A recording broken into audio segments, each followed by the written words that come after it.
It's no surprise that playing ranked in any competitive game can feel immeasurably difficult, but there's this lingering feeling that happens when playing Marvel Rivals, as if it's not entirely fair to some extent. In one game, you're gonna be going on the biggest win streak of your life, dropping like 3 MVPs in a row, and then all of a sudden the next day you've D-ranked down to Silver 1, and you can't help but feel like you did everything you possibly could, and played pretty much the same way you did when you were winning all those matches before, and climbing so consistently. So, what's the reason for this? Why does Marvel Rivals feel so one-sided at times and leading you to come to the conclusion that it just has to be the matchmaking that's giving you these bad teammates? Now, in any game, there's always going to be this thing happening where you're just gonna get bad teammates, and there's not really anything wrong with that. Everyone's doing their best in the end anyways. But it's different when the algorithm that's designed to give you matchups based on similar skill level is actually not doing that at all, and instead uses an entirely different set of requirements to determine the kind of matches you'll be getting. Recently, there's been this big discussion going on about whether or not Marvel Rivals uses something called engagement optimized matchmaking in their matchmaking system, rather than the traditional skill-based matchmaking that most competitive games actually use. Engagement optimized matchmaking, or EOMM for short,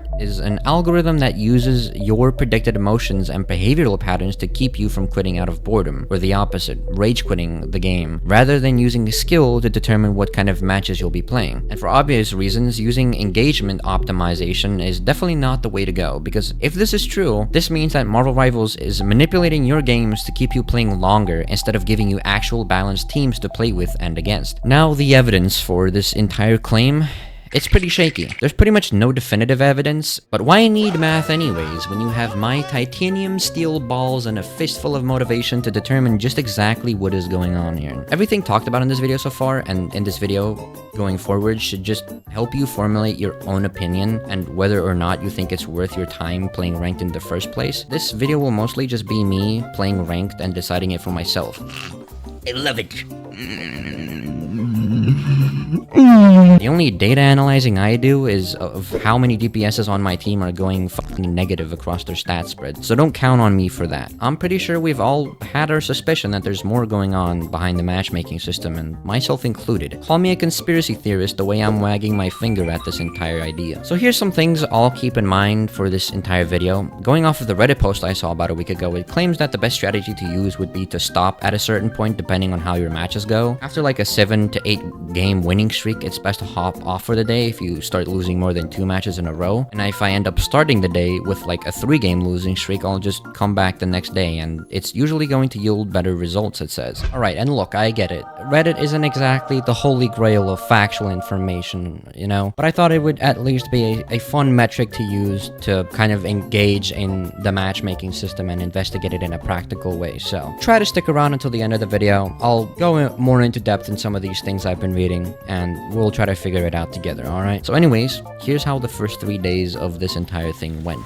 Alrighty, let's see what's going on here. This is actually kind of huge. We banned both Groot and Wolverine, so I should be fine. Triple healer. Wow. Are we evolving as a society? Holy shit. Marvel Rivals and nobody insta-locks DPS. Except for Iron Man. Is he one of those playtime lords? I hope he isn't, at least. Yeah, I don't know why my team decided to go down the ramp, and I don't know what they're doing down there. Alright, well, at least that stopped them. Why is my team pushing so hard? I guess we have triple healers, so it should be fine. So weird, man. There was nobody there. This guy's ults have been so surprising me. That match felt kind of balanced, I guess. They didn't have anybody, like, shooting at our Iron Man at all, so he was just farming. Look at his damage, bro. He probably did more. Oh, I did the most damage. What the fuck? I had the most damage blocked and the most damage, and yet I didn't get MVP. So we have, I guess, after our first 3 losses, that's where I'll call it. So let's see if we're in the winner's queue. Alright, great start to this match. Negative DPSs. Like, how am I supposed to walk outside when the fucking support ults are, like, inside? Not to mention our Cloak and Dagger, not, you know, using her ult to get us outside, you know, pushing it outside.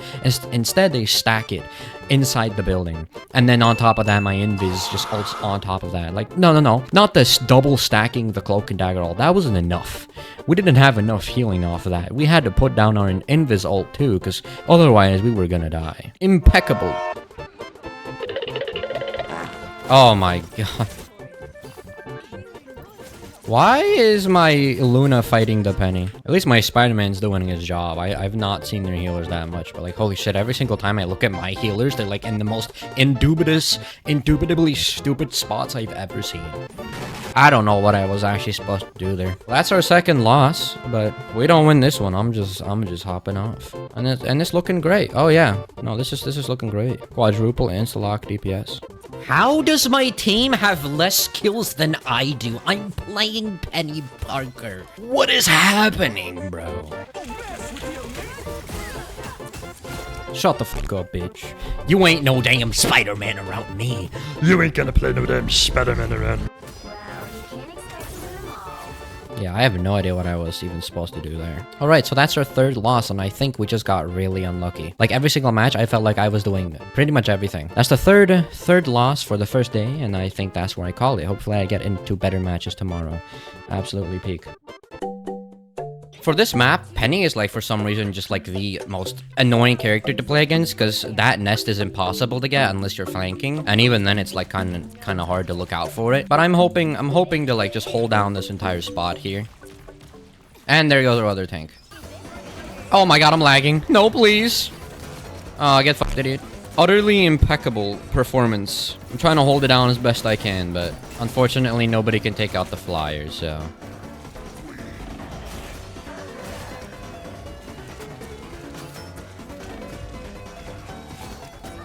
Oh my god, I'm going crazy. Call me Venom. I am Venom. Like, who am I? I am literally Venom, bro. Holy shit, I'm going crazy. Excuse me? How does he just get immunity after respawning? What was that? Okay, I have no idea what I was supposed to do differently there. Like, their back line was pretty much always dead. They can't kill the two tanks without healers. My flying DPS, as well as my Namor, as well as my other tank and the other two healers can't kill the two tanks and a DPS while I kill their healers? They don't even have healers. They're constantly fucking fighting me. How are they alive? Was it the Wanda? Was it the Flyer that they couldn't take out because they don't know how to switch anything else? They don't know how to play other DPS because they're just a fucking one trick. I had the most final hits in our team. Like, brother, man. What was I supposed to do differently? Alright, it's the first match. It's whatever. It's whatever. It's just the first match in Gold 3 after my fucking 40th loss in Gold 3. We can literally win this right now. And I carried everybody.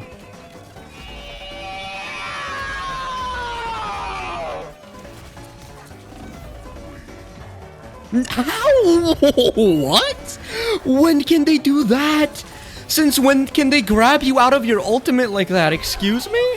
Like, how big is the window? Like, I know for every ultimate, there's like a quick window where you can like stop them until the full ult is out, and then you can't really stop most ult. There's no way Venom's window is that big where I'm like into the ground, deep underground, already touching them. I'm like tickling their feet. I'm like suckling on their toes already, and then you can grab me out of my ultimate like that. There's no way.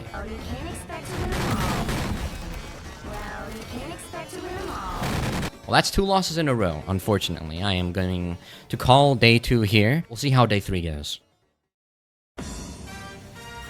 Oh my god, my aim is so bad today, actually, though. Oh, I'll just take that double kill. Thank you very much, I'll take that. Nice. Holy shit. Alright.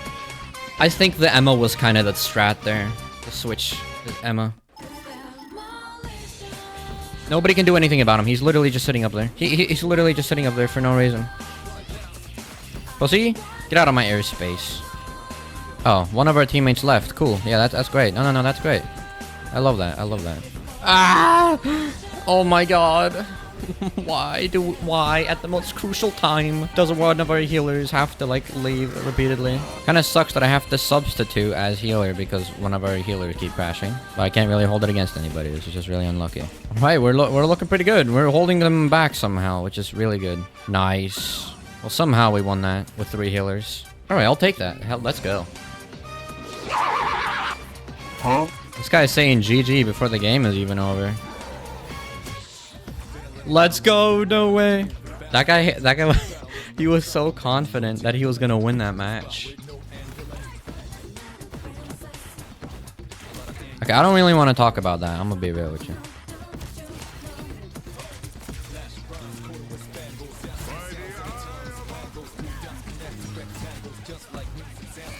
Like, pushing their strange off like that was kind of nuts. I saw him and I knew he was trying to ult. Alright, so that's our first loss, unfortunately. Like, if you're a DPS main, just play a flyer. Nobody knows how to kill you, because nobody can fucking aim at this rank. Holy shit, bro. I can't play Penny when there's consistently somebody taking out my shit, bro. If I see this fucking Spider-Man one more time in my face, I might crash out. And he always gets it perfectly whenever I don't have my fucking tentacle to, like, swing. I'll admit that. That was good. Let's go. I'm not complaining.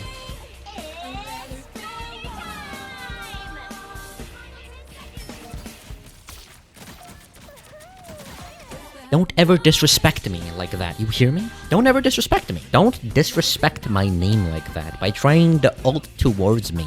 If I get another MVP on Penny, I might actually bust a fat nut right now. Like, this is going... Let me cook, man. Let me cook. Kind of curious as to what my final stats are. I'd not... Bro, look at my DPSs. Like, what the hell, man? This is the type of shit you get when, like, your team is actually good.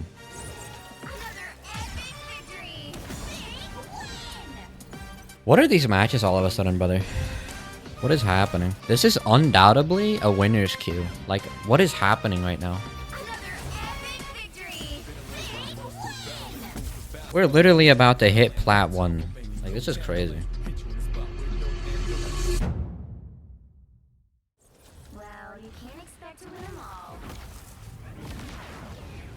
It's cool. That's the first loss in a long while, so yeah, this is probably not gonna be. Bro, look at this Penny. You have to stop them from securing the mission area. This deserves your attention.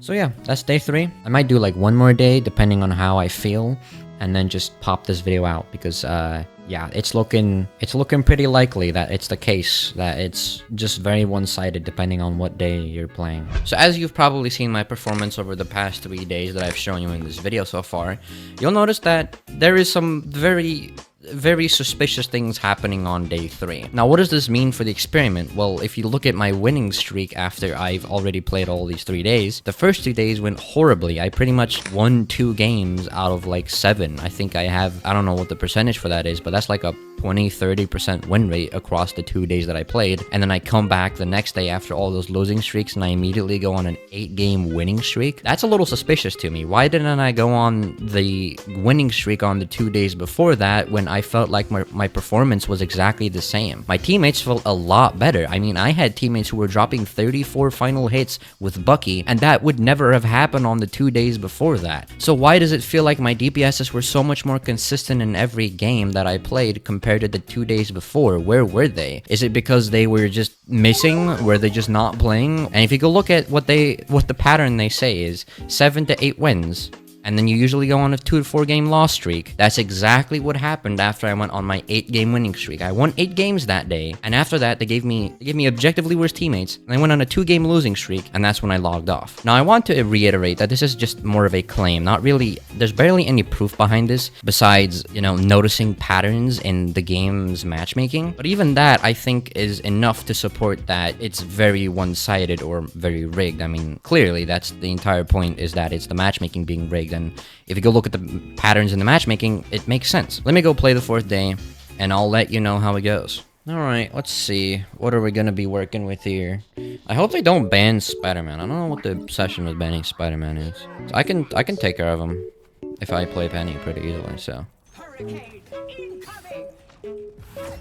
Okay, I don't know what's happening, but maybe I'm just that good.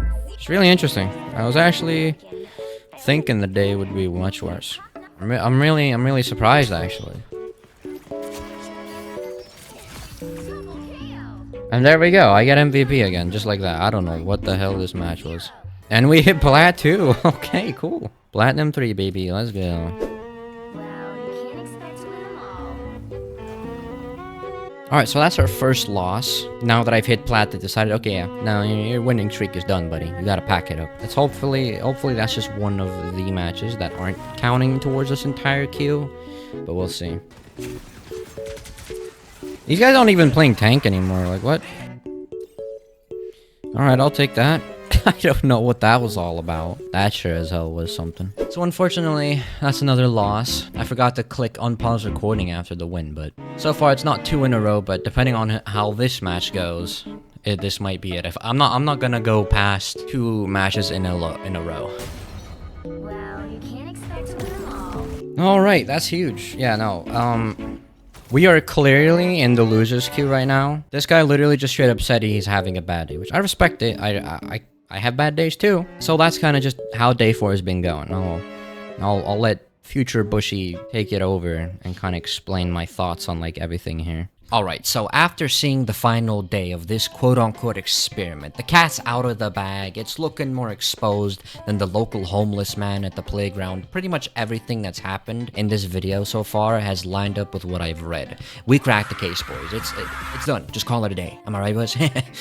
Am I right? Okay, so obviously, I'm just kidding. A lot of the things I've read about and also reading other people's speculations and claims has led me to kind of cross-reference it with my experience in this video. At first I stumbled upon this Reddit post claiming their anecdotal proof that something was a little fishy and speculating that the matchmaking system had to give you worse and worse matches if you started going on a winning streak. And also losing streaks meant that you were just matched up with players who have been going on an existing losing streak and that you also just weren't matched up with people who had similar team synergies with you. Now you might also be wondering, why exactly did I start losing those 2 matches and getting worse and worse teammates as my winning streak continued? Well, the running, I guess, theory you could say is that assuming EOMM is at play here, it would obviously prioritize your engagement over what would be considered a fair match. I'm not entirely certain whether or not EOMM would completely overwrite the entirety of the existing skill-based matchmaking, but in this case, it would probably have recognized the fact that I was getting too many wins in a row, and then predicted that I have a high probability of quitting the game out of boredom. In which case, I started getting more and more difficult matches, and teammates who were visibly much less competent than before. Now, obviously, this is assuming EOMM is in the game, and whether or not the sample size based off of my like 19 games that I played is actually even big enough to determine this being the case. And in the end, I'm no data analyst. I'm just a curious goober, just a silly little gamer, huh? So I recommend reading some of the papers and discussions yourself. So there's a lot to take in here. Let me start with a basic explanation of what the traditional skill-based matchmaking does. Its main goal is to use a small pool of players who are currently queued up and looking for a match and search for the best possible match based off of your current rank, profile stats, as well as using your most played heroes to find the best possible matchup and give you a balanced experience. Now, going back to that Reddit post I mentioned earlier, they say that a behavioral pattern they noticed when going on a losing streak is teammates sometimes weren't even consistently picking good heroes. They were consistently picking DPS and not really filling for anything else. Sounds familiar, doesn't it? If we assume that Marvel Rivals is in fact using EOMM in their matchmaking, which I'll give my theory as to why they're probably not in just a moment, but if we do for a moment just assume that they're using your behavioral patterns and predicted emotions to influence their matchmaking system, it would kind of make sense as to why these matches feel so one-sided and unbalanced all the time. When the system is instead using other factors to determine your match, of course, you're not gonna get consistent teammates because it's probably giving you the worst matches possible. Instead of balancing a team that synergizes well and has similar stats, it just kind of lumps a bunch of DPS mains together and now you're stuck playing a tank with a healer who has the positioning of the average DPS. And as a result of them now playing a character they're uncomfortable with, you're just gonna lose that match and go on a continuous losing streak with them. Now, this is getting into the particular nitty-gritty of it all and obviously the hypotheticals, so grounding it back to reality, what evidence is there to support that EOMM is even being used in Marvel Rivals? Well, unfortunately, the only thing linking it back to the game is some papers that were posted by NetEase employees giving you a breakdown of how the EOMM works and all the data analyzing behind it. And it was published before Marvel Rivals was even released, and there's also been no confirmation from the devs at all. So No, there's absolutely no hard, concrete evidence that your matches are for a fact being influenced and rigged against you, and my personal opinion kind of lines up with what the evidence supports. I don't think engagement-optimized matchmaking is actually the main driver in the game. However, in my personal opinion, I do think that there's at the very least some kind of contributing factor determining the matchmaking that's not entirely skill alone. In a lot of competitive games, it's definitely not as one-sided as this. I mean, just look at the few days I've been playing some of these games, and they've been a little sussy. Something a little sussy is happening, at least, and I feel confident that my skill didn't like suddenly skyrocket to allow me to go on an 8-game winning streak. Also, real quick, the fact that there's an entire system in quick play that's dedicated to giving you at least one bot match after you go on a continuous losing streak is, in my opinion, enough to raise some suspicions. Now, don't get me wrong, a lot of other games do this. Fortnite, for example, will give you some bot matches if you go on a continuous losing streak, or if you just come back to the game after a long while. There's going to be a higher frequency of bots in your match. This is just simple stuff to keep you engaged in the game. And it might surprise you that Call of Duty even had a massive problem with EOMM a few years ago, where they also had a bunch of people coming out making videos about engagement optimization in that game. So engagement optimization has been in the industry for quite a while. However, I do think this is enough to suggest that there is some engagement optimization, and it's enough to raise suspicions. Now, the fact that the devs haven't outright confirmed what the driving factor in their matchmaking system is, and whether or not it's EOM, it's kind of stinky. The lack of transparency regarding this entire matter in particular can probably drive some people away, but as for myself, I don't necessarily play the game for the competitive side, I just enjoy it. So this doesn't really even affect me aside from whenever I feel like taking ranked a little more seriously. The real reason I actually made this video is to hopefully kind of make you decide for yourself whether or not EOM is actually being used in the game, and to also, you know, play the game and have fun. Tanks and a DPS while I kill their healers? They don't even have healers and they're constantly fucking fighting me. How are they alive? Like, there's no way for them to possibly lose that fight without healers. How are they losing these fights without healers? And, you know, I get it's kind of weird of me to say, hey, look at all these facts and decide for yourself. Because, you know, the facts are there that EOM is probably not in Marvel Rivals. But I do think it's perfectly fine to have your own opinion about it. There's barely enough evidence to support the opposite anyways, so why not just think about it for yourself? You can check the links in the description for a lot of the posts and papers I mentioned in this video, so yeah. And also, I'd love to hear your opinion about it in the comments, or you can join my Discord where as I shamelessly plug it here at the end of this video. And subscribe. Hopefully you found some level of enjoyment or value out of this video, so until the next time, that's about it. See you.